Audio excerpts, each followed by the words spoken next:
우리 이제 정책론 문제부터 볼 건데 문제를 풀어가면서 이제 이론 정리를 같이 세부적으로 할 겁니다. 요 강의에 집중하셔야 되고 하나도 놓치지 마시고 정리를 해주시기 바랍니다.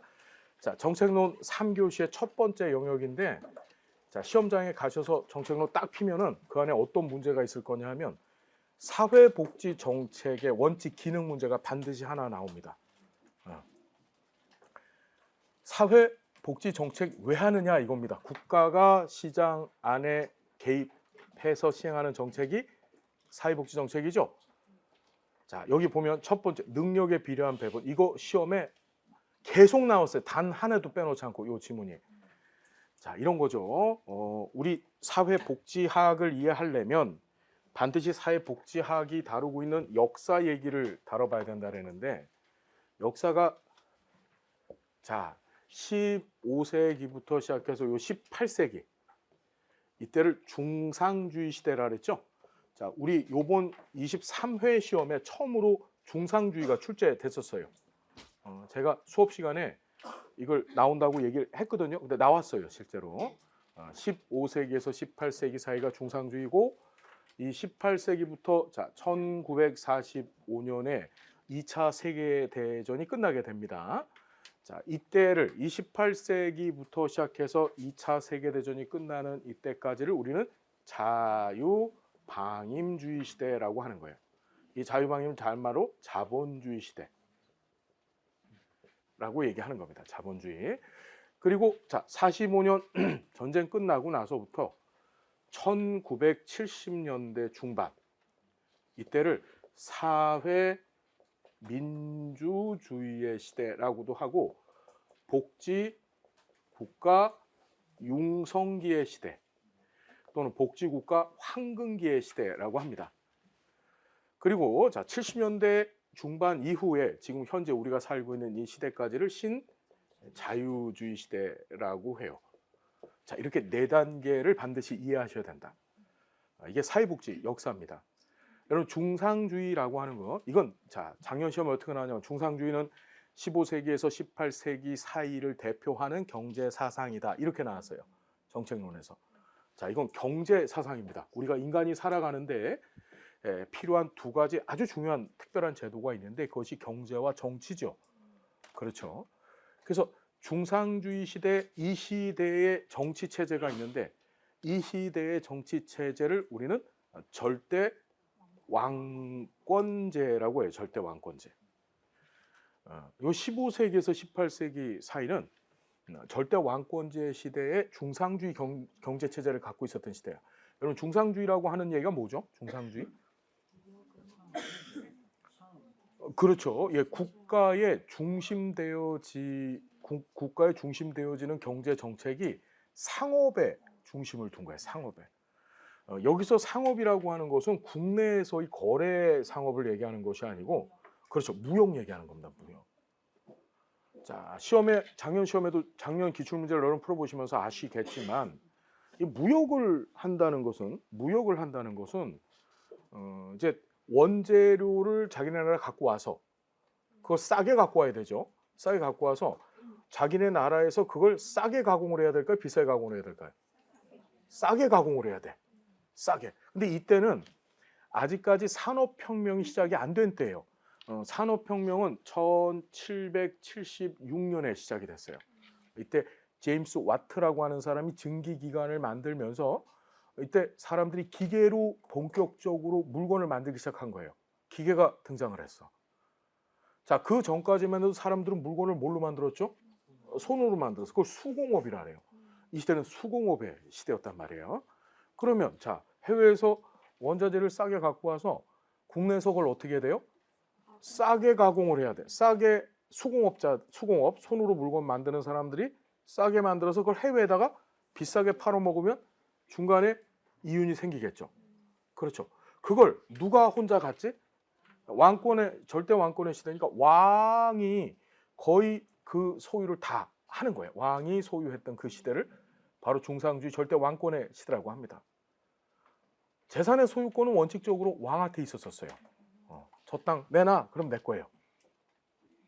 이 시대는 자, 그래 유명한 얘기 있잖아요. 프랑스의 루이 14세라고 하는 그 절대 왕권 시대의 왕이 짐이 곧 법이다.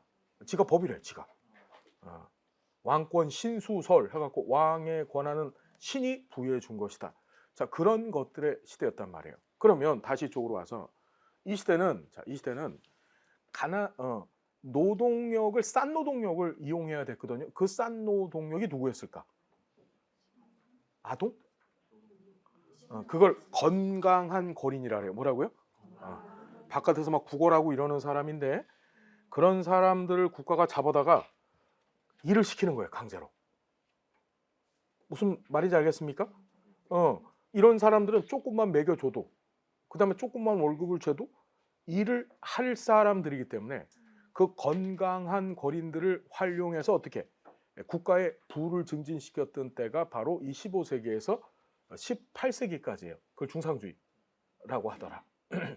우리 이제 공부할 텐데 이 시대에 법들이 있어요. 법들이.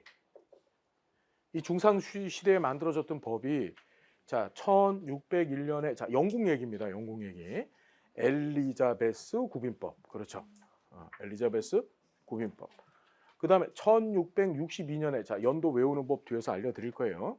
1662년에 정주법. 그 다음에 1722년에 작업장 테스트법.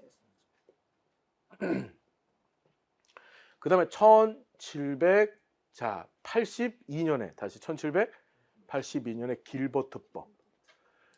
요거 엘리자베스 구빈법, 정주법, 작업장 테스트법, 길버트법까지 알았나? 이 시대가 바로 중상주의 시대에 만들어진 법들이에요.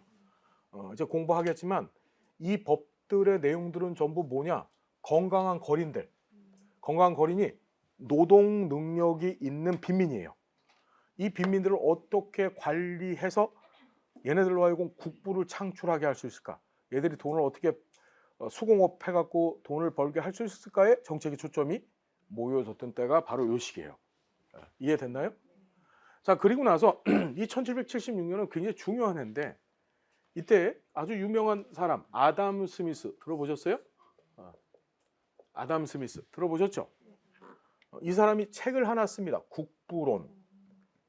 국부론이 뭐죠? 나라가 부자가 되는 방법. 그래서 국부론이라 그래요. 나라, 국자, 부자. 무슨 말인지 알겠습니까? 그래서 자 국부론을 쓰면서 이 사람이 어떤 얘기를 하냐면 자 국가는 시장 안에 개입하지 말아라. 가만히 시장을 내버려 둬라. 라고 얘기합니다. 시장을 가만히 내버려 둬라. 그럼 시장은 알아서 굴러갈 것이다. 뭐에 의해서? 보이지 않는 손. 들어보셨죠? 보이지 않는 손. 학교에서 배워보셨을 거야. 그 보이지 않는 손이 자 공급과 수요가 만나는 가격을 결정할 것이다. 그러니까 국가는 시장을 가만히 내버려 둬야만 그래야만 나라가 부자가 된다. 그걸 우린 자유방임주의 경제관이라 해요. 이 경제사상이에요. 자유방임주의는. 뭔 말인지 이해가 되셨죠? 그것이 1776년에 발표가 되고 또 1776년에 우리 지금 말씀드렸던 제임스 와트의 증기기관이 만들어진 거예요. 그 이해가 그래서 중요합니다. 알았죠? 자, 이게 이 국부론이 만들어졌던 요 시기부터 1776년이니까 이게 몇 세기죠? 어떤 분이 그래. 1776년은 17세기래. 그래서 이거 18세기입니다. 알았죠? 여러분, 예. 0에서 99년을 1세기라고 하는 거예요. 예, 0세기가 없죠? 알겠죠? 예. 그래서 18세기부터 시작해서 1945년 2차 세계대전이 끝날 때까지 이때를 자유방임주의 시대라고 하는데 이때 정치는 이때 민주주의가 돼요. 민주주의. 옛날 절대 왕권이었잖아요. 민주주의. 자, 절대 왕권의 시대가 갑자기 붕괴가 됩니다. 갑자기. 그게 바로 시민 혁명이죠. 천천히 무너진 게 아니고 한 방에 훅 가버린 거야. 영국에서 맨 처음에 명예혁명 터지고 그리고 어디에서? 예, 미국에서 독립혁명, 마지막으로 1789년에 프랑스에서 대혁명 터지면서 갑자기 민주주의를 맞이하게 된 거예요. 갑자기. 절대 왕권제가 붕괴가 되어지고. 알겠죠? 자, 그리고 나서 자, 민주주의가 들어오고 나서 문제는 뭐냐면 민주주의는 의회 정치를 해요. 의회 정치. 의회에 국회의원들이 들어가서 정치를 하는데 이제 투표로 뽑혀진 국회의원들이 가서 정치를 하는데 문제는 이 당시에는 그 투표권을 이 처음에는 민주주의가 시작되고 나서 처음엔 투표권을 돈 있는 자본가들한테 줬던 거예요. 그래서 자본가들이 뭘 하지? 돈도 많이 갖고 있고 또 정치에 있어서도 걔네들이 의회 권력이 돼서 정치를 지들 마음대로 좌지우지 했었던 거예요. 자, 무슨 얘기인지 이해가 됐나요? 민주주의와 자유방임주의는 같이 진행이 되어졌다. 됐죠? 그리고 나서 1945년 2차 세계대전이 끝나고 나서 영국을 포함한 유럽에 있는 국가들이 이때 만들어졌던 이 자유방임주의 시대 때 만들어졌던 영국의 두 법이 있어요. 그 법이 뭐냐? 1833년의 공장법. 자, 1833년 무슨 법? 공장법. 그 다음에 1834년에 이 쌈 싸먹을 법 신구빈법이 등장을 해요. 신구빈법 또는 개정구빈법이라고 하죠. 여러분 이 법 체제가 시험에 나올까 안 나올까요? 정책론에서 한 문제 영국의 역사할 때 꼭 등장합니다. 자, 세부적인 내용은 뒤에서 다뤄볼 거예요. 제가 앞에서도 말씀드렸지만 이 유인물에다 필기를 하실 생각하지 마시고 필기 양이 많기 때문에 자, 별도로 필기를 하셔서 정리하시는 게 유리하실 겁니다. 자, 그래서 2차 세계대전이 끝났어요. 끝나고 나서 전 세계가 이제 열광적으로 이 전쟁으로 고생했던 국민들을 위해서 국가가 복지를 합니다. 사회복지를 하는 거야. 그게 2차 세계대전 끝나고 나서 70년대 중반까지입니다. 그때 너무너무 우리 인류 역사상 이때만큼 사회복지가 좋았던 때가 없었어요. 그게 언제야? 2차 세계대전 끝나고 나서 70년대 중반까지. 너무너무 물론 이때 우리나라는 이제 보릿고개 시대였지만 지금 얘기하는 게 유럽과 미국을 얘기하는 겁니다. 이때를 사회민주주의 시대, 복지국가 융성기의 시대, 복지국가 황금기의 시대라고 합니다. 너무 복지가 잘 돼서. 됐죠? 자, 기본 틀을 알아야 앞으로 예의가 전개가 되기 때문에 지금 말씀을 드리는 거예요. 그리고 자, 70년대 뭔 일이 터졌냐면 1973년에 1차 오일 쇼크가 터져요. 1차 오일 쇼크. 1차 오일 쇼크 아시죠? 저 이집트하고 이스라엘이 전쟁이 붙은 거예요. 중동에서. 뭔 얘기인지 알겠습니까? 그래가지고서 어떻게 그 중동이 완전히 화염 전쟁터가 돼버린 거죠. 그래서 어떻게 이제 유가가 폭등을 하게 됩니다. 석유의 주 생산지가 중동인데 자 그리고 나서 또 1979년에 2차 오일 쇼크가 터져요. 이란에서 호메니용이라고 해서 이슬람 이제 극단주의로 이란이 뭐 미국 대사관에다 막 불지르고 막 별 난리가 터졌어요. 중동 정세가 안 좋아졌던 거예요. 그러면서 또 2차 오일 쇼크가 79년에 터집니다. 자, 오일 쇼크가 터지면서 기업들이 줄도산을 하고 경제가 안 좋아졌어요. 뭔 말인지 아시겠죠? 기업이 안 좋아지고 경제가 안 좋아지면서 더 이상 사회복지를 하려면 돈이 많이 필요하거든요. 돈이 없어진 거예요. 재정적 여력이 없어졌습니다. 국가가.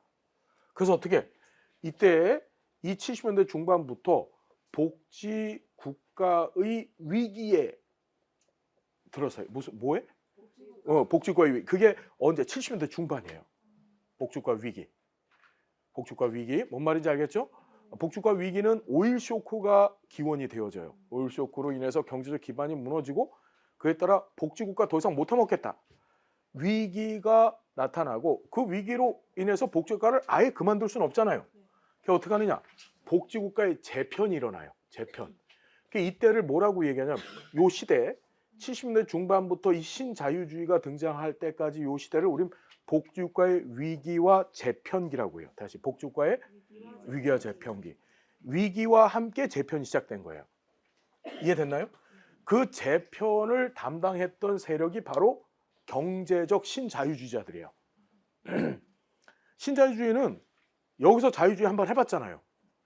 그러니까 여기서 새롭게 등장한 자유주의라고 해서 신자유주의라고 하는 거예요. 그래서 이 신자유주의의 대표적인 세력이 누구였냐? 자, 미국에서는 자 1981년도에 로널드 레이건 있잖아요. 레이건 아저씨가 공화당 대표로 미국의 대통령이 돼요. 그래서 레이거노믹스를 하죠. 이게 레이건식의 경제 정책, 이코노믹스 해서 레이건식의 경제 정책을 추진한 거예요. 알겠나요? 자, 그다음에 영국에서는 1979년에 마가렛 대처 아줌마가 대처가 시금칠 대치다 말고 어떻게 나 정치 한번 해봐야지 이래서 어떻게 보수당의 대표로 영국 의원내각제 국가예요.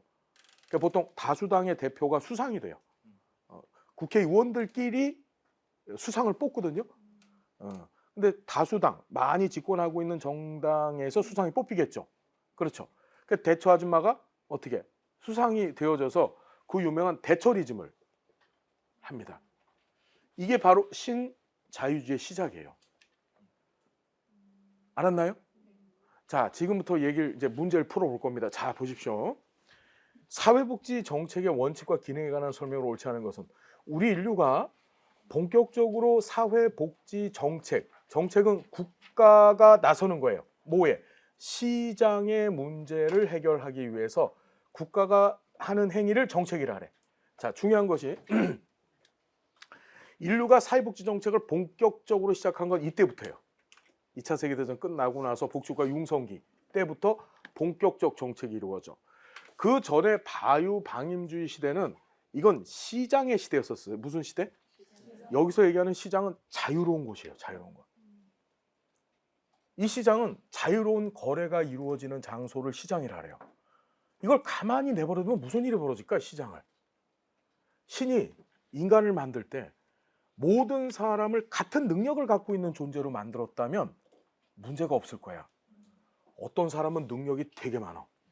1시간을 일해도 의사들은 막 몇천만 원씩 벌고 펀드 매니저들 엄청나게 돈 벌잖아요.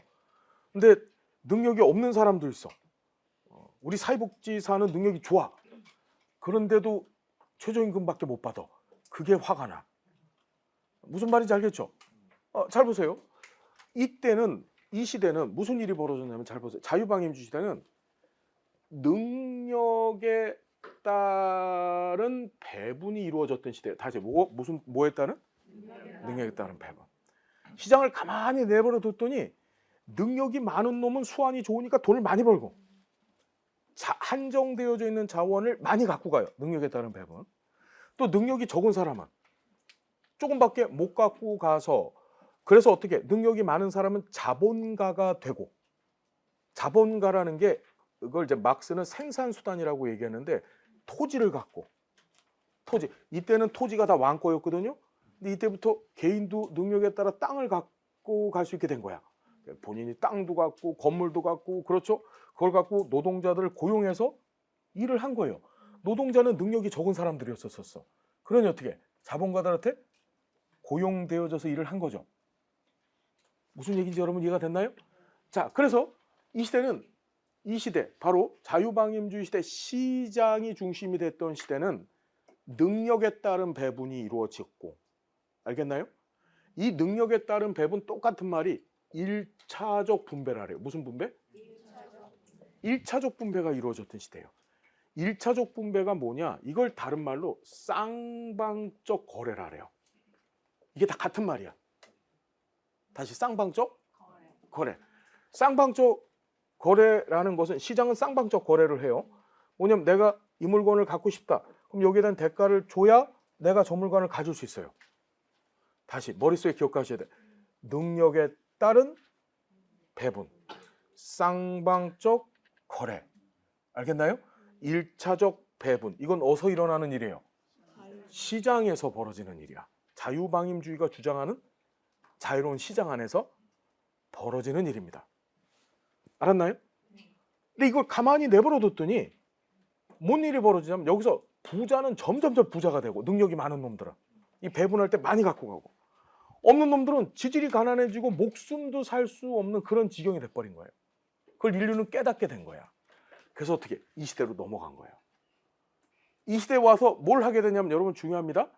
이걸 뭐라고 얘기하냐면 자 능력에 따른 다시 한번 이 시대에 들어와서 이 시대에서부터 시작해서 지금까지 우리는 뭘 하고 있냐면 사회복지 정책은 시장 안에 개입을 하는 거예요. 개입해서 야 부자 너 능력이 많아서 돈 많이 벌었지. 능력에 따른 배분으로 돈 많이 벌었잖아. 이제 네 것 좀 내놔봐. 네 거 갖다가 가난한 사람들 좀 나눠줄게. 알았습니까? 그걸 우린 뭐라고 얘기하냐면 2차적 분배를 하래요. 시장에 국가가 개입해서 다시 한번 분배를 시키는 거야. 2차적 분배. 다시 무슨 분배? 사회복지는 무슨 분배하는 거예요? 2차적 분배. 이 2차적 분배를 또 다른 말로 소득 재분배. 다시 무슨 분배? 소득 재분배. 소득을 다시 한번 분배시켜 버리는 거야. 국가가 시장 안에 들어가서 다시 배분시켜 버려요. 알았나요? 자, 그다음에 또 이걸 다른 말로 소득의 일방적 이전이라 그래요. 뭐라고요? 자, 여러분 이전이라는 용어 우리 시험에 잘 나오죠? 이전은 무슨 소리냐면 대가를 받지 아니하고 무엇인가 상대방한테 건네주는 행위를 이전이라 그래요. 이전의 종류에는 크게 공적 이전하고 사적 이전이 있어요. 무슨 이전? 공적 이전. 여러분 공적이라는 말은 국가와 지자체. 여기서 국가는 중앙정부를 뜻하는 거예요. 중앙정부와 지방정부를 뜻하는 거고 사적은 민간을 뜻해. 이거 전부 사회복지 재원에 들어가요. 즉 국가가 저 기초생활 수급자 할머니한테 아유 생활이 힘드시군요. 생계급여 주죠. 그거 무슨 이전이야? 할머니한테 뭐 받아요? 그걸 공적 이전이라고 하는 거야. 알았나요? 여러분들이 엄마 아빠한테 자녀분한테 용돈 주죠. 그건 뭐지? 그 사적 이전이야. 사적 이전이야. 사적 이전. 저한테도 뭐 줄 거 아니에요. 자, 계좌번호, 농협.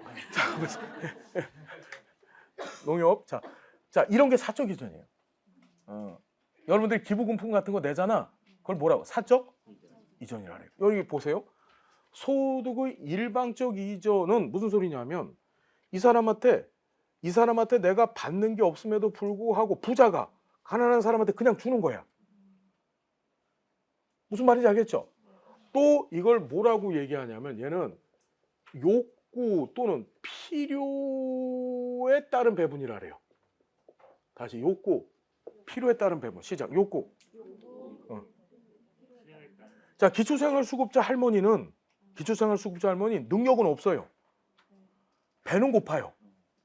근데 그 배고픈 문제를 해결할 수 있는 쌀을 사 먹을 능력은 안 되거든요. 수급자 할머니가. 근데 할머니 뭐만 있어? 욕구, 필요만 있단 말이야. 그 욕구, 필요만 있으면 국가가 그 할머니한테 주는 거야. 무슨 말인지 되셨어요? 그 다음에 이걸 또 다른 말로 뭐가 이렇게 시험에 많이 나오는지 이거를 기여에 따른 역기능이요? 다시 잘못했어. 능력에 따른 기여. 죄송합니다. 능력에 따른 기여. 여기 봐. 시장 안에서는 능력에 따른 배분이죠. 능력이 많은 놈은 많이 배분받고 능력이 적은 사람은 조금 배분받잖아. 사회복지 정책이 개입하게 되면 능력에 따른 기여가 일어나요. 능력에 따른 기여는 무슨 소리일까? 능력이 많은 사람은, 돈 많이 버는 사람은 세금 많이 내고, 능력이 개뿔도 없는 사람은 어떻게? 조금 내거나 안 내죠. 수급자 할머니는 능력이 없으니까 안 내는 거야. 자, 이게 시험에 반드시 나옵니다. 반드시. 다시 한번. 시장에서 벌어지는 일, 능력에 따른 배분, 쌍방적 거래, 1차적 분배, 됐죠?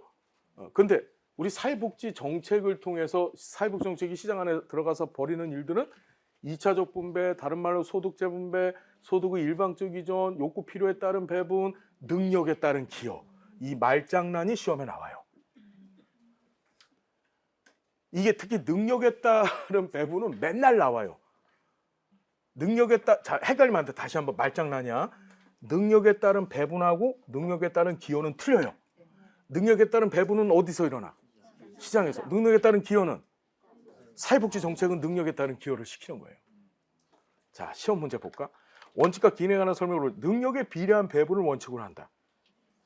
이건 시장에서 벌어지는 일이죠. 이거 어떻게 고쳐야 돼요? 그렇지. 능력에 비례한 또는 능력에 따른 기여를 원칙으로 한다. 이런 맞아요. 또는 욕구에 따른 배분해도 맞죠. 욕구나 필요에 따른 배분. 이런 말장난을 시험지에 내요. 자, 그 다음에 소득재분배가, 소득재분배 지금 배웠잖아. 소득재분배가 같은 말이야, 이게. 2차적 분배. 시험에 나올 때 2차적 분배할 수 있다. 이렇게 나올 수 있고. 일방적 이전한다. 무슨 말인지 알겠습니까? 이걸 꼭 기억해 두시고 가시고. 이거 안 나오면 내가 책임질게. 나와요, 이거. 가만히 있어봐. 25문제. 4번 같다. 4번이야, 4번. 느낌이 와. 느낌. 알았죠? 예. 알았죠? 예. 자, 그 다음에 경제 자동화 장치가 지금까지 4번 나왔어요, 시험에. 경제 자동 안전장치라고 해요, 보통. 자동 안전장치 또는 자동 안정화 기능이라고 해요. 이 자동 안정화라고 하는 말은 이거 봅시다. 사회복지 정책이 경제에 기여하는 것을 설명하는 용어예요. 자, 사회복지 정책은 어떠냐면, 자, 자본주의 경제 체제는 자유주의 경제 체제, 자본주의 같은 말이에요. 이 자본주의 경제 체제는 주기적으로 불황과 호황이 와요. 항상 불황, 호황이 와. 그 불황을 대표하는 현상이 스태그플레이션. 우리 경제 공황이라고 하죠. 지금 우리 경제 공황 상태 있잖아. 경제 공황이 뭐예요? 그래, 맞아요. 스태그플레이션. 그럼 스태그플레이션은 뭐예요? 경제 공황. 경제 공황은 뭐죠? 스태그플레이션. 예. 경제 공황 상태는 뭐냐면, 간단히 얘기하면 물가가 튀면서 경기가 하강되는 현상이에요. 경기가 하강되면 실업률은 높아지죠. 그렇죠. 물가가 뛰는데 경기가 안 좋으니까 실업률이 폭증을 하니까 당장 어떻게 먹고 살아? 그렇죠. 그런데 이 불황 끝나고 또 호황이 와요. 항상 자본주의는 그래요. 우리나라 같은 경우 그렇잖아. 97년도에 IMF 사태 터지고 나서 좀 괜찮아졌거든요. 그러다 2008년도에 리먼 사태라고 해서 미국발 금융위기 오면서 힘들어졌죠. 그러다가 좀 좋아지다가 2019년도에 또 코로나 사태 터졌죠. 우리나라는 보통 10년 주기로 와요. 이게 10년 주기로. 자, 그때 자 봅니다. 호황이 오면 돈이 많아지는데 항상 이 자본주의 체제는 능력에 따른 배분이 일어나거든요. 이 돈 누가 벌어요? 가난한 사람은 돈 못 벌어요. 호황이라도. 능력이 없는 사람은. 부자들이 돈을 버는 거예요. 알겠나요? 그 부자들은 돈을 많이 벌겠죠. 그때 국가 탁 개입해서 야, 너 많이 버는 거 갖고서 막 투기하고 이러지 마. 그걸 세금으로 걷어들이는 거예요. 그래서 이 호황시에 지나친 경제 과열을 안정화시켜요. 알겠나요?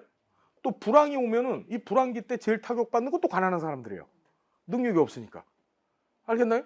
그런 사람들은 또 어떻게 국가가 부자한테 걷어서 가난한 사람들을 줘서 얘네를 굶어 죽지 않게 하는 거예요. 그걸 자동안전장치. 다시 자동안전장치는 불황과 호황 시에 국가 개입해서 불황 시에는 경기의 과열을 방지시키고 호황 시에는 죄송합니다. 불황 시에는 빈곤자들의 생존권을 보장해 주는 거예요. 국가가. 그러니까 머릿속에 자동안전장치 하려면 국가가 시장 안에 개입을 해야 되는 거니까 얘는 다시 한번 사회복지의 긍정적 측면을 논할 때 자동안전장치 얘기하는 거예요. 그 다음에 국민의 최저생활 보장하죠. 무슨 생활? 이게 중요해. 최적생활 보장이 아니고 최저생활. 국가가 제공하는 급여는 국민이 국가가 제공하는 급여 통해서 막 빌딩 사고 저 람보르기니 자동차 사고 이런 거 못해요. 알았나요? 최저생활만을 보장하는데 그 최저생활 보장을 우린 뭐라고 하지? 헌법 34조를 봤더니 그 최저생활 보장을 인간다운 생활 보장. 이걸 다른 말로 생존권 보장이라고 하는 거예요. 무슨 보장? 같은 말이야 이게. 최저생활 보장? 이게 뭐야? 굶어 죽지 않고 얼어 죽지 않게 하겠다는 거야. 그 다음에 그걸 다른 우리 헌법에서는 인간다운 생활 보장. 사람이 최소한 먹고 최소한 입어야 사람답게 살아요. 같은 말이에요. 그걸 다른 말로 법에서는 뭐라고 해요? 법제론에서는 생존권 보장이라고 하는 거예요. 이게 시험에 어떻게 나오냐면 법제론에서 우리나라 헌법 제34조는 생존권을 보장하고 있다.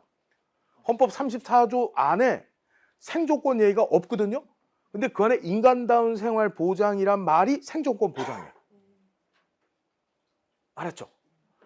됐어요? 그러니까 이게 시험에 나올 때 어떻게 나와? 국민의 최저생활 보장한다, 생존권 보장한다, 인간다운 생활 보장한다, 다 같은 말 틀린 말. 그렇게 나와요 시험에. 하나도 놓치지 마세요. 알았죠? 이 문제 반드시 나옵니다. 사회통합과 이를 통한 정치적 안정을 이끌어. 이게 무슨 소리냐면 이 정책을 추진할 때 정책을 잘 하면 사회통합이 돼. 우리가 사는 사회는 항상 부자와 빈자가 있어요. 이 둘이 하나가 되는 거예요. 그런데 이 정치인들이 정책을 잘못 추진하게 되면 갈등이 생기는 거예요. 너무 부자만을 위한 정책을 한다든지 너무 빈자만을 정책을 하게 되면 어떻게 돼? 부자들 가만 안 있죠. 맨날 세금만 내면 열받잖아. 그렇죠. 그래서 그 정책을 잘 해주면 사회통합이 되고 그걸 통해서 정치적 안정이 이루어지는 거야. 근데 우리가 지금 살고 있는 세대는 어때요? 정치적 불안정의 시대죠. 기존에 요번 정부, 전 정부하고 전 정부에서 너무 개판 쳐놨어요. 전 정부는 너무 빈자들을 위한 정책을 했고 또 바로 직전의 정부는 너무 또 부자들을 위한 정책을 해서 딱 반으로 갈라진 거예요. 우리 사회가. 무슨 말인지 알겠습니까? 그래서 다시 한번 머릿속에 사회통합은 정치적 안정을 이끈다.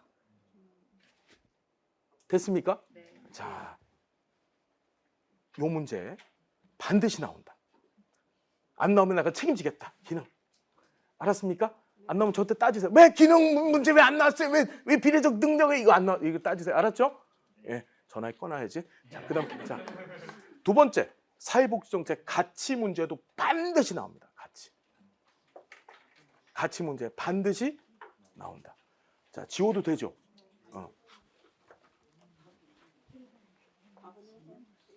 응? 다음 몇 번이에요? 옳지 않은 것.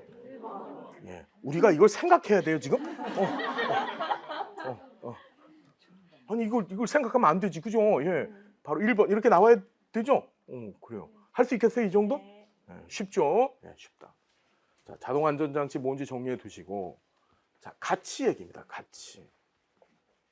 자, 가치라는 용어 우리 사회복지 실천론 시간에도 배워봤어요. 가치. 얘는 반드시 나와. 반드시 가치 문제는. 자, 저를 잠깐 봐주시고. 자, 가치가 무슨 뜻이죠? 가치? 뭐라고요? 영어 value. 예, 빨리 아랫입술 집어넣고 value. 예, value 아니고 value. 알았죠? 예, value입니다. value. 자, 가치가 무슨 뜻이에요? 가치. 여러분, 가치는 개인적 선호예요. 개인적 선호. 그래서 좋으냐 나쁘냐로 표현되죠. 우리 실천론에서 같이 배웠잖아. 근데 이 가치에서 윤리가 나오죠. 가치에서 윤리는 뭐지? 가치는, 자, 시험에 나와. 가치에서 윤리가 나와, 윤리에서 가치가 나와. 자, 이런 거야. 윤리는 이런 겁니다. 자, 니네 가치는 사람마다 다 틀려. 자, 어쨌든지 간에, 자, 그런 거예요. 그런데 자, 이런 윤리는 뭐냐면 네가 가치는 사람마다 틀리기 때문에 그래, 다른 가치는 다 틀려도 좋아. 그런데 네가 우리 집단 안에 들어오고 싶지? 그러면 이 가치만큼은 공통으로 갖고 있어야 줘야 돼. 그걸 윤리라래요. 가치는 개인적인 건데 윤리는 집단적인 거야. 집단적인 거. 우리 당신이 여러 가지 가치는 다 틀린데 사람마다 틀린데 우리 사회복지사라고 하는 집단 안에 들어오고 싶지? 그러면 두 가지 가치는 가져줘야 돼. 그게 바로 뭐지? 사회복지 실천의 두 가지 기본 가치라 해서 인간의 존엄성. 이건 무조건 좋다라고 해야 돼. 인간의 존엄성. 뭔 말인지 알겠어요? 저 유영철 씨 같은 사람들은 사람은 이제 토막을 내야 된다고 생각하는 사람이잖아. 그렇지? 그는 인간의 존엄성이 없어요. 인간은 토막을 내야 된다. 그게 그 사람의 가치야. 알겠죠? 그 사람은 사회복지사를 못해요. 우리 집단 안에 못 들어오는 거야. 자, 두 번째가 사회적 배분정의라 그래요. 사회적 배분정의라고 하는 건 무슨 소리죠, 여러분?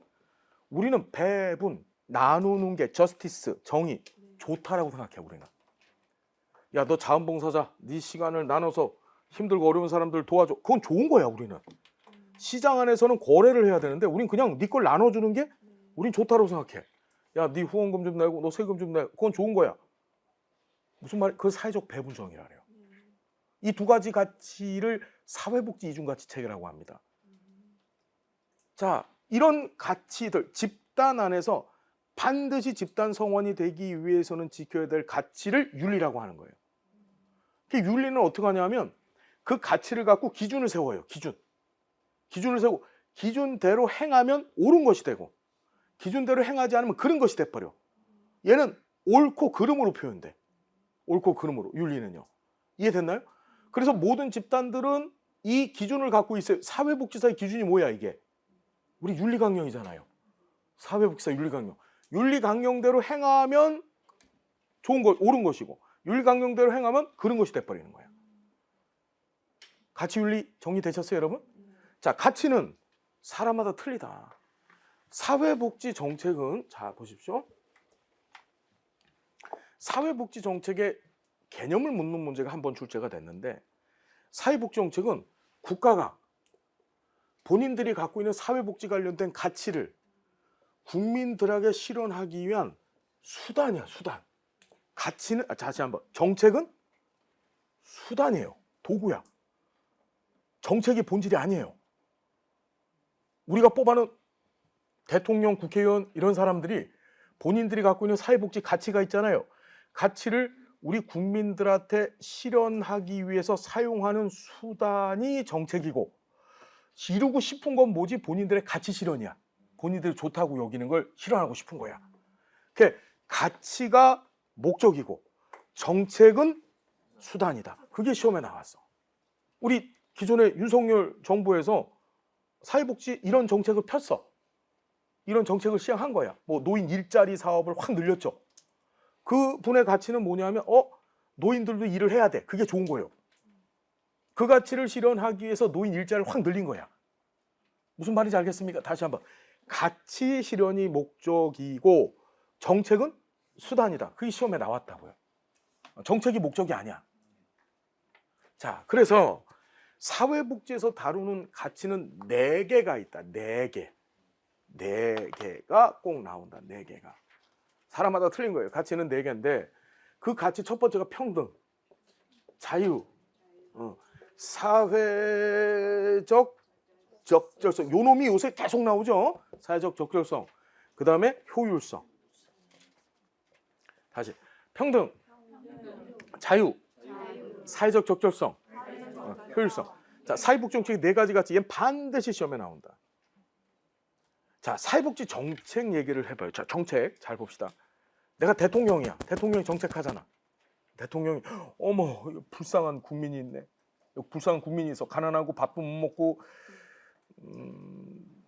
생활이 요새 어떠세요?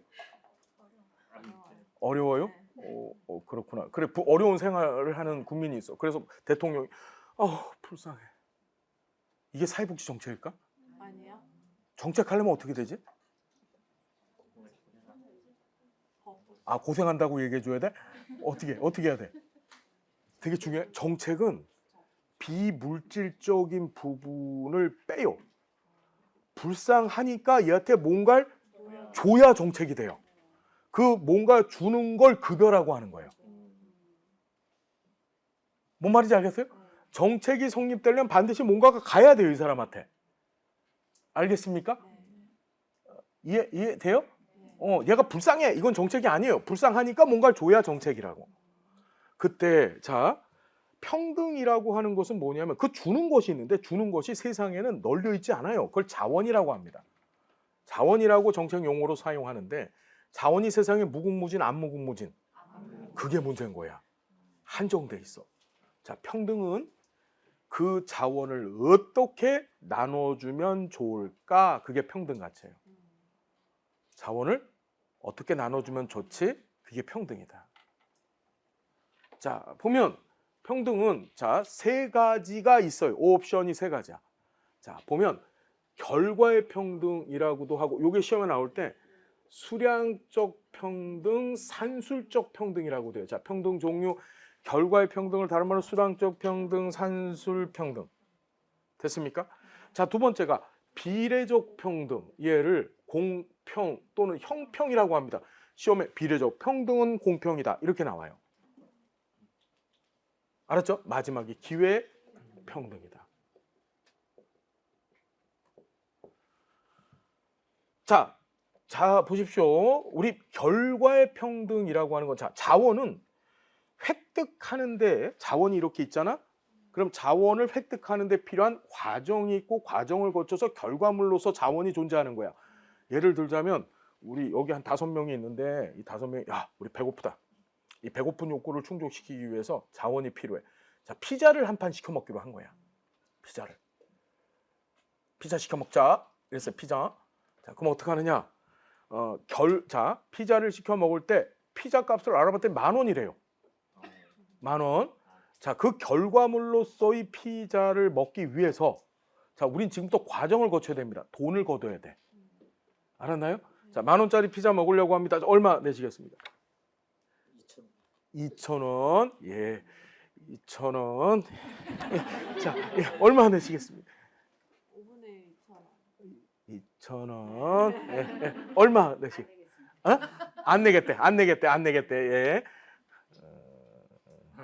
자, 얼마? 예? 자, 농협 한 번씩. 계좌번호 좀 이따 제가 문자로 넣어드릴게요. 자, 그래서 이분, 피자. 그 여기서 10,000원 내신대. 10,000원 됐죠? 저도 안 낼래요. 안 낼래. 자, 그래서 피자를 시켜서 피자가 한 판 왔어요. 자, 결과의 평등은 이걸 왜 수량 산술이라고 얘기하면, 수량 머리 숫자대로, 산술 평균이란 말 들어보셨죠? 산술 평균이 우리 국어 영어 시험 보고 나서 평균 낼 때 쓰는 거예요. 그렇지. 세 과목 시험 보고 나면 세 과목 점수 더해서 3으로 나누면 산술 평균. 그거 산술이라 그래. 자, 얘는 뭐냐? 자원 배분에 어떤 기준이 없이 자원을 머리 숫자대로 똑같이 나눠 먹는, 그게 좋아. 그게 결과 평등이에요. 지금 보면 피자가 한 판 와서 이렇게 해서 왔단 말이야. 그걸 갖다 놓고 내가 어떡하지? 자, 갖다 놓고 여기 2,000원 내고 2,000원 내고 10,000원 내고 우리 둘은 안 냈거든요. 근데 피자가 왔었을 때 어떡하냐? 야, 그냥 이거 머리 숫자대로 5분의 1씩 나눠서 먹자. 그게 좋다라고 하는 평등이 무슨 평등? 결과의 평등이에요. 결과의 평등. 결과의 평등 뭔지 아시겠어요? 그렇죠? 그런데 비례적 평등이 있어요. 무슨 평등? 이 비례적 평등은, 자, 시험 문제, 얘는 자원 배분 기준이 설정돼야 돼요. 자, 시험에 비례적 평등은 자원 배분 기준이 설정되어져야 된다. 이 자원 배분 기준 중에 제일 많이 사용하는 것이 기여, 욕구, 능력이에요. 다시 기여, 욕구, 능력. 다시 기여, 욕구, 능력. 기여는 이 자원을 확보하는데 얼마만큼 기여했는가? 욕구는 그 자원에 대한, 자원을 소비하고 싶어하는 욕구가 얼마만큼 크는가? 자, 우리가 기준을 세워. 기여로 기준을 세웠어. 피자가 한 판 왔어. 어떻게 하느냐? 자, 지금 10,000원 내시고 그냥 10,000원 마시고 6,000원 냈다고 하세요. 자, 6,000원. 자, 6,000원 내시고 2,000원 낸 거야. 우리는 안 냈고. 피자가 한 판 왔어. 그럼 기여 여부를 갖고 자원을 배분하면 이 피자를 나누면 어떻게 할까? 그렇지. 우리 둘은 그런데 자, 욕구를 만일 기준으로 삼아. 욕구를 기준으로 삼으면 내가 어떻게 하냐면, 자, 이러는 거지. 내 피자 안 줘. 씨. 나 자살한다. 막 이러면서 내가 욕구가 그러면 어떻게? 알았어. 너 욕구 크니까 너한테 더 많이 줄게. 그것에 따라 자원을 상이하게. 얘는 머리 숫자대로 똑같이 나눠주는 게 좋고, 얘는 서로 다르게 나눠주는 게 좋다라고 보는 게 바로 뭐예요? 비례적 평등이에요. 비례적 평등 뭔지 아시겠어요? 그 다음에 기회 평등이라고 하는 것은, 자, 결과물을 보지 않아요. 결과물을 보지 않아. 뭐만 보냐면 과정상의 평등을 봐요. 과정상의 평등. 과정을 똑같게 해주기 위해서는, 자, 같이 달리기를 시작하는 거야. 준비 딱! 막 달렸었을 때 뒤처지는 놈들이 있거든? 그런 걸 막기 위해서 뭘 하냐면 같은 출발선을 보장해 주는 거야. 그 대표적인 제도가 교육제도예요. 무슨 제도예요? 교육. 여러분 우리 국가가 의무교육 시키잖아요. 교육을 왜 받아? 보긴 해야 돼. 1번 심심해서, 2번 시간이 남아서, 3번 자원을 획득하기 위해서. 맞아요. 우리가 왜 석박사하고 막 공부를 그렇게 심하게 지금 여러분들처럼 졸려 죽겠는데도 공부하고 있어요. 나중에 사회복지사 1급 자격증을 취득하면 내가 더 높은 지위에서 더 소득도 많아질 거를 생각하니까 공부하는 거예요. 자원 확보하기 위해서 하는 거야. 그걸 국가가 무상으로 교육시켜 주는 거야. 그걸 동일한 출발선이라 그래요. 그래 놓고서 나중에 얘가 공부 마치고 나서 자원을 획득하는지, 즉 얘가 성공하는지 실패하는지는 국가가 책임지지 않는 걸 기회평등이라고 해요. 기회평등하면 항상 어릴 때 생각하셔야 되냐면 어린아이들 대상으로 한 국가의 교육정책 이렇게 생각하면 돼요. 됐습니까? 무슨 얘기인지? 됐죠? 여러분들은 자 어느 평등? 자 결과의 평등, 난 결과의 평등. 이게 빨갱이죠. 이게 빨갱이에요. 이걸 해보려고 했었어요. 이걸 해보려고 하다가 실패했어요. 자 우리 시험에 이 결과의 평등은 딱 두 군데만 나와요. 결과의 평등. 결과의 평등이 두 군데가 나오는 게 첫 번째가 오늘 공부할 텐데 조지아 윌딩의 이데올로기 4분 모형, 6분 모형이 있거든요. 거기에 마르크스주의가 있어요. 무슨 주의? 우리 사회복지학에서는 이걸 공산주의라고 하지 않고 마르크스주의라 해요. 마르크스주의가 추구하는 평등이 무슨 평등? 결과의 평등. 그래서 얘는 이상적 평등, 인류가 단 한 번도 성공 못한 평등이에요. 자 시험 문제 어떻게 나오냐면 결과의 평등은 실현 가능하다 안 가능하다? 아 미쳤어? 내가 6,000원 냈는데 한 조각만 먹게? 그렇죠. 6,000원 냈으면 난 세 조각 먹어야 돼요. 2,000원짜리. 맞지 않아요? 괜히 승질나. 6,000원 냈는데 안 낸 게 들러붙어 갖고서 쩝쩝쩝거리면서 먹으면 괜히 승질 나잖아. 사람은 자기 이해타산적 존재이기 때문에 그게 안 돼요. 그러니까 한 번도 성공을 못했어. 자, 두 번째 결과의 평등은 기억하셔. 사회보장제도 중에 공공부조제도가 결과의 평등을 추구해. 왜 그런지 뒤에서 설명해 줄 거야. 시험에 결과의 평등 나오면 딱 두 개밖에 없어. 뭐? 마르크스주의하고 공공. 그거밖에 없어 그냥. 끝이야 끝. 정책론의 결과의 평등은 두 개 중에 하나겠네. 어디 갔나 이러고 찾으면 돼요. 알았죠? 자 비례적 평등이 있습니다. 예? 그거 좀 이따 설명을 해드릴게요. 좀 이따. 우리 선생님 학구열이 너무 높아. 자, 좀 이따 설명할게요. 왜냐하면 뒤에 하고 연결을 해서 얘기를 해야 돼서 지금 시간이 딸려갖고. 자, 두 번째 비례적 평등이 등장합니다. 비례적 평등이 우리 시험에 나와요. 어디 나오냐면 얘는 사회보험제도가 비례적 평등 가치가 반영돼 있어요. 사회보험제도가. 여러분 항상 사회복지정책에서 사회보험제도라면 연금제도를 생각하세요. 국민연금. 어떡하지? 보험료 많이 기여하면 나중에 늙어서 많이 받고 조금 내면 조금 받죠. 그렇죠. 그렇죠. 그게 바로 사회보험제도는 기본적으로 비례적 평등 가치가 반영되어져 있는 거야. 자, 두 번째가 열등초의 원칙이 있어요. 비례적 평등하면 생각나야 될 게 두 번째 열등초. 자, 열등초 원칙이 뭐죠?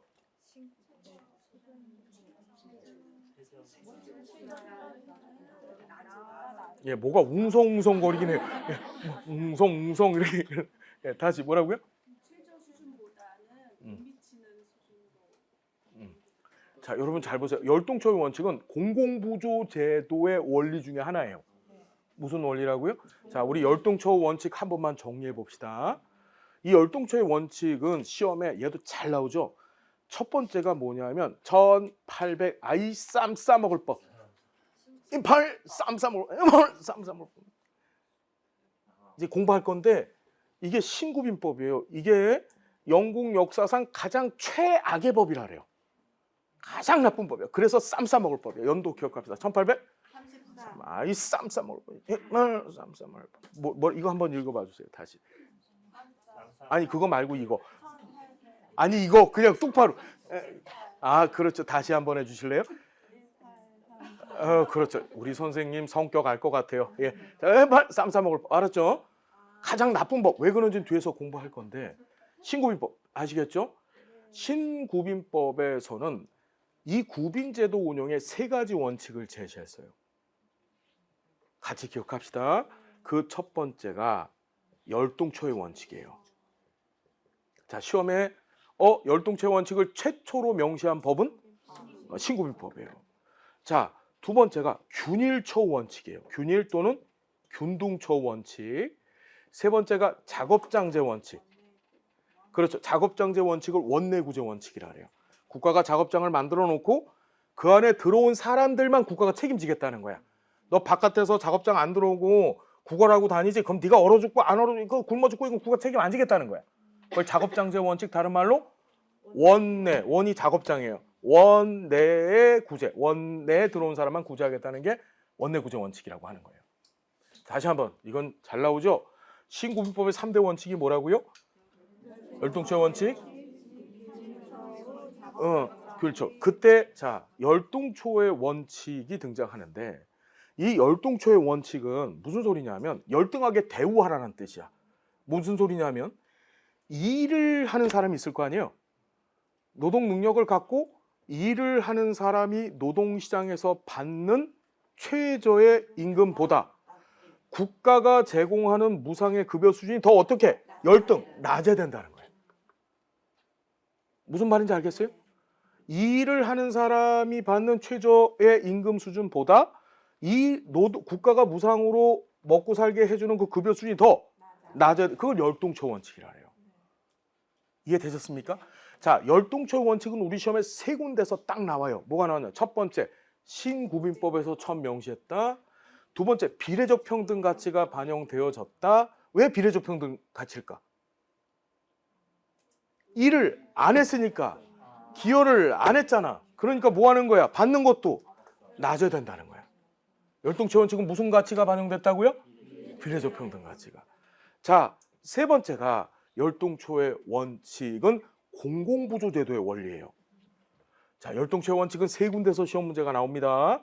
첫 번째가 뭐라고요? 신구빈법에서 처음으로 명시했다.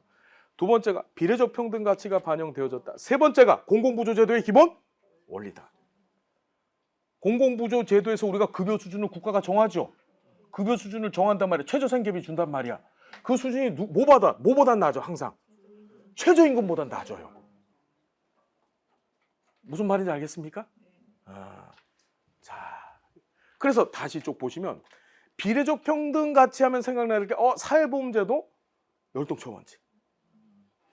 두 개밖에 없어. 두 개밖에. 알았죠? 무슨 얘기인지? 자, 마지막이 기회평등이다. 기회평등은 우리 시험에 어디 나오냐 한번 봅시다. 기회평등은 첫 번째, 자, 저를 볼게요. 가난한 집 애들 있잖아요. 가난한 집 애들이 교육이나 보육을 받지 못해 가지고 출발선이 밀리는 거야.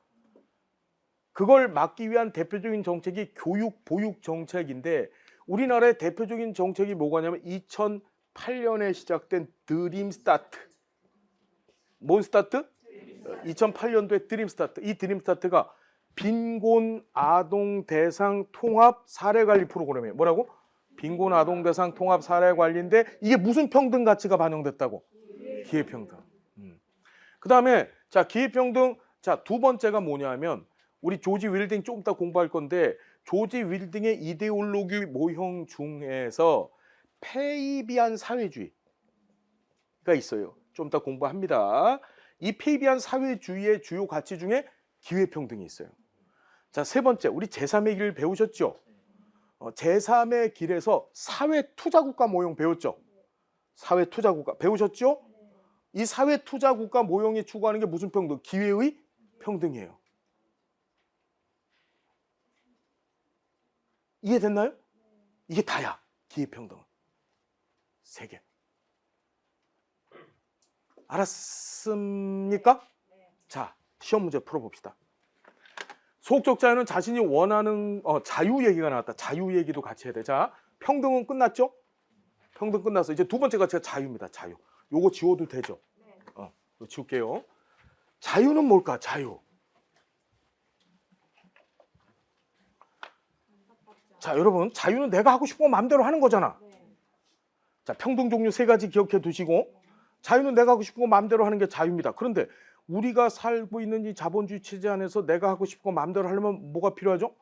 그치, 뭐니 해도 머니가 없으면 못해요. 나 저거 먹고 싶어. 그렇죠.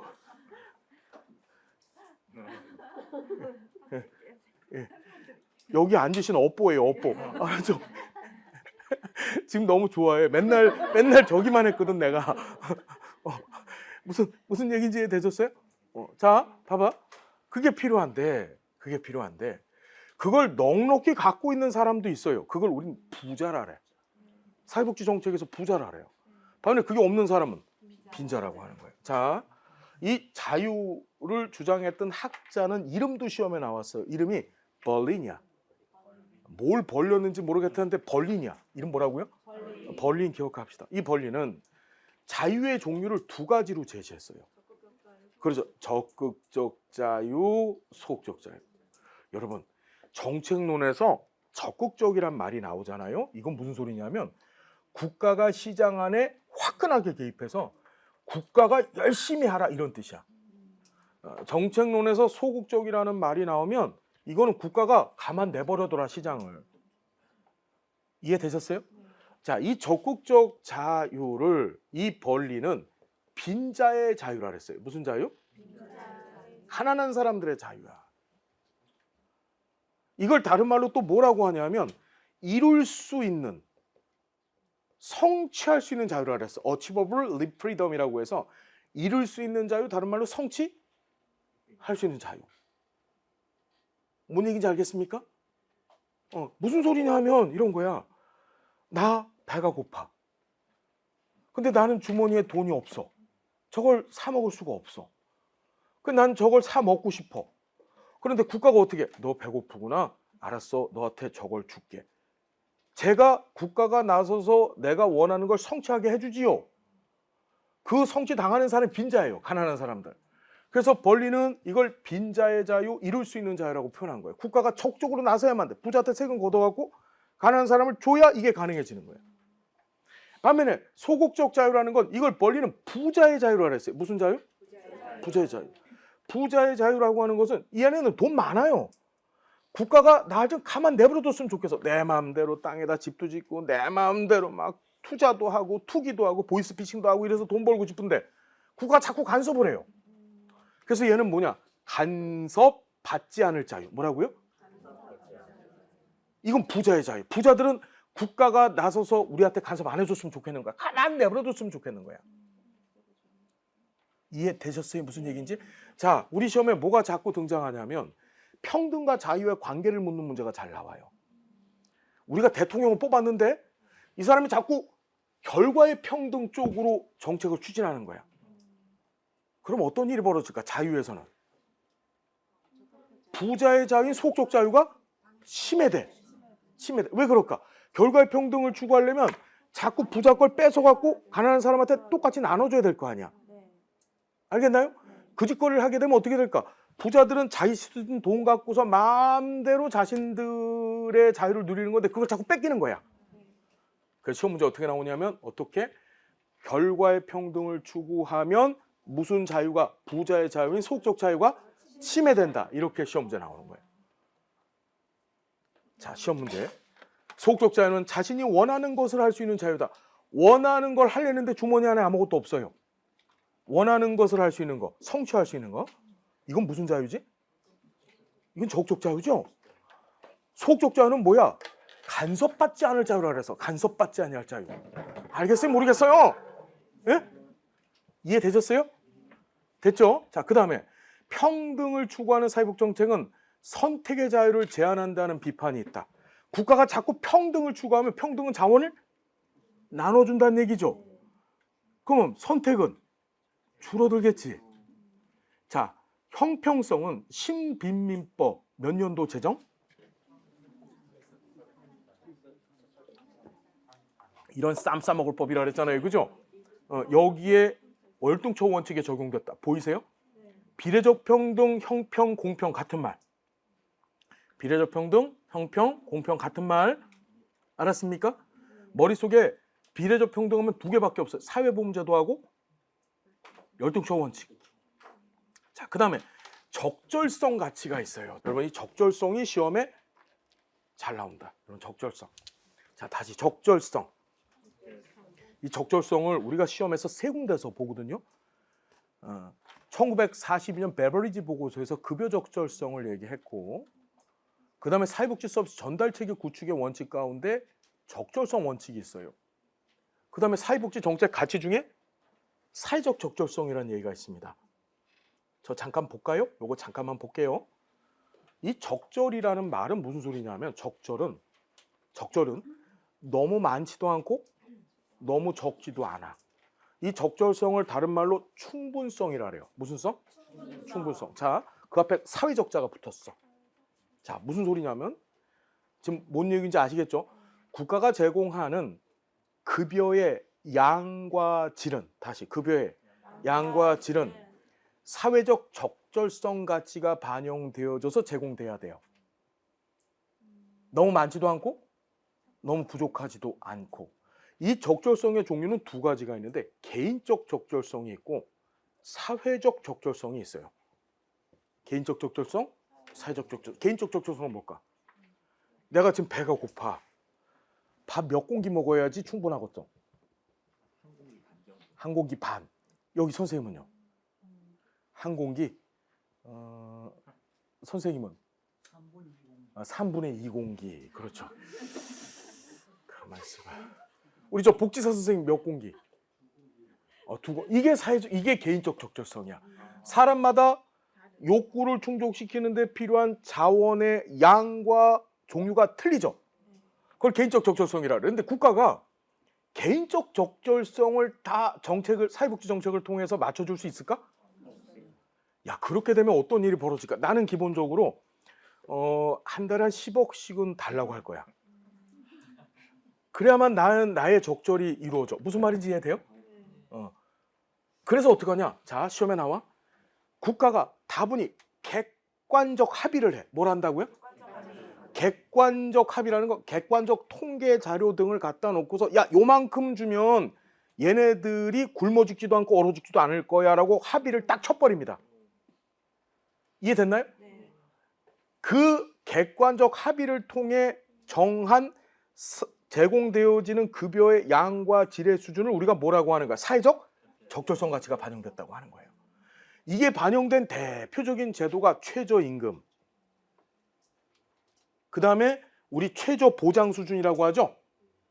국민기초생활보장제도의 최저 보장 수준. 들어보셨죠? 최저 보장 수준. 이게 바로 사회적 적절성 가치가 반영된 거야. 이만큼 임금을 줘야 얘네들이 어떻게 굶어 죽지 않을 거고, 이만큼 최저 보장 수준 해줘야 이 가족들이 굶어 죽지 않고 산다라고 보는 거예요.